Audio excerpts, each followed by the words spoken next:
Excuse my sweatness. I just left the gym. But I had to come and talk about the Vampire Lestat. Oh my God. This episode had me on an emotional roller coaster. We finally got to see Akasha. When he said, when he was in the studio, because he's trying to make this album, posthumous album, since he got shot and everybody think he dead, when he really not dead. Of course, he was never going to be dead in the first place. That's what's funny about it. So he was like, okay, it's time we talk about the Queen. So he had to talk about his musical, roots and where he started from, because again, the band wasn't getting the sound, they wasn't understanding. So he had to talk about his musical roots. So he's like, but I got to talk about the Queen, baby. So when we found out, before we get to Akasha, Marius, Armand's maker, grabbed Lestat up out the dirt because he had buried himself after his mama had left him because he was so tore up. But I think it's kind of different in the book. He kind of buried himself after Nikki, or at least that's what they also said in the television show prior to. But here it was because his mama holding up the issue. I'm gonna get to Lestat and his mama in a second. But Marius dusted him off and shook him like a leaf and brought him to the house because Akasha said, go get him. So she done got him, Marius' nasty self. Ugh, Armand's makeup. But no wonder Armand's so messed up. Armand's makeup messed up too. Oh my God. But anyway, he told him, to say, okay, you got to stay over here with the people that should be kept. And so he like, what do you mean? He's like, I want no job. I want to die. He said, I ain't trying to be over here babysitting no statues. He said, so who was that? He said, that's Ankle. So Ankle got busted out head to back. His foot is off, looking like Louis in the beginning of the episode with his foot gone. So I'm like, oh Lord, we got some parallels going on here. So Ankle and oh God, Akasha, I land on this thing, but Ankle clearly is like gone. He didn't dead. Something, he didn't walk to the sun, and everybody started burning up because they are the origins, they are the mother and the father of the vampires. So anyway, so he told him, he said, hey, wait, watch over Akasha. Don't give her no blood. If you bring somebody home and you kill them and you drain them, burn them up and just rub the ashes on her face. Okay, cool. Let's get back to that. So let's skip over back to Louis now. So Louis and Regina, aka Fake Claudia, where are they? They're at a restaurant. Next thing we know, we hear some French accent. They didn't create the Madeline too. I wish they'd actually got an actress that actually looked like the Madeline from the second season. Cause I was like, it kind of threw me off. And she done broke character. Louis looked there looking crazy. They get to making out. We like, okay, wait a minute. This ain't cool. So that's what happened at that particular scene. So then we jump back over to him in the studio with him and his nasty mama. Oh my God, Gabriella. She's so okay, now, I'm gonna say this. Y'all done went too little. We know about the whole little incesty kind of relationship that him and his mama got. But y'all is playing that up way too much. Every episode, him and his mama is making out. It's gross. We know they're not mother and son in real life, but however, it's gross. I'm like, which one of y'all in this writer's room got mama issues? And look, the incest a little too much. They went real heavy handed on the incest. I guess that's how it is in the book, but gross. But anyway, mama didn't fire everybody. They didn't get rid of everybody because they just want the band, because they want to make the album posthumous because he's supposed to be dead. So they doing that. Lestat is trying to get this song together and he can't get it. So Lestat up here, Nikki in the studio talking to him in the ear. He hallucinating Nikki in here screaming and yelling and howling while he trying to get this note out. So he can't get the note or the sound of the note that he wants. So he goes outside in the sun and start burning himself. So I guess to get a higher pitch of this alive part. So he just sit up here, burnt himself to a crisp so he can get this very high pitched sound. So he did that. Boom. So now back to Lestat and Akasha. So Lestat and Akasha, he going around, so he's entertaining Akasha like Mario said do. Of course, he also bored and he don't like to be alone, so why not? So he going to buy her stuff. He bringing trinkets. He learning how to play the violin. He playing the music. He's playing on a concert. So he putting on whole scenes at a dinner table and stuff like that. Boom. So now Akasha get to moving. When he brought an ice cream scoop, she knocked the ice cream scoop over. He was telling her every time he said a word, she'll repeat it back. So anyway, after that, he rubbed some blood on her lips. Why did he do that for?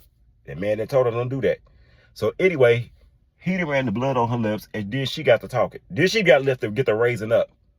Baby, when I tell you this lady so cold and so bad, man, she was scary, fine, and just powerful all in the same sense. So she get to speaking all day and almost speaking in tongues, saying all these different words. Marius I'm sorry, before that, oh no. She grabs him and says, "Come to me." So she ended up grabbing him and taking a bite out of his neck and got to sucking and feeding on Lestat. So when Marius get back, Lestat is floating in the air. So that's how he didn't got the cloud gift. So we got the origin of how he got the cloud gift.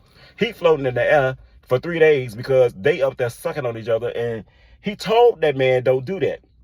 And so he pushing her back down on the slab because Akasha is up. She's just speaking in tongues and just talking. So Marius get there. He pushed her back down on the slab. Now, I want to know something about the slab because I don't know if that's true in the book per se.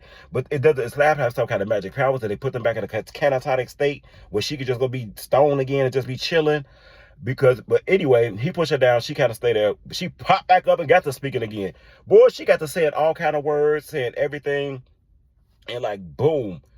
Well, that's the court towards the end. But let me jump back to, it's going to be all over the place. Because there was so much going on in these episodes.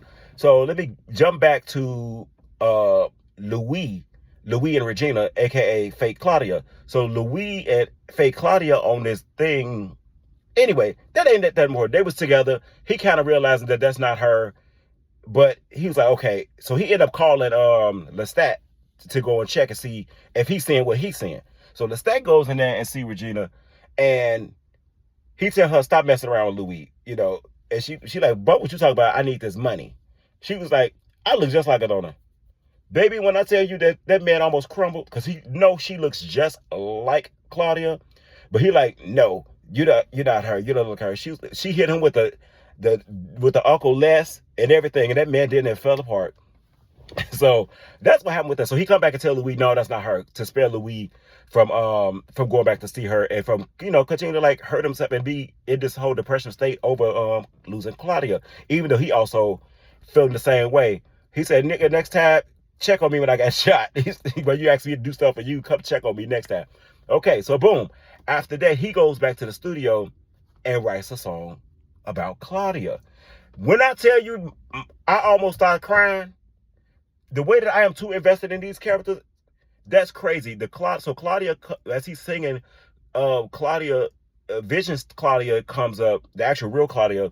So she sees her while he's singing the song, and she puts her hand on the glass, and her hand is burned because she's in a normal state how she looked, but she put her hand on the glass, and her hand is burned, and we see ashes of Claudia start to fall on Lestat, and my God, it was just so emotional, so amazing.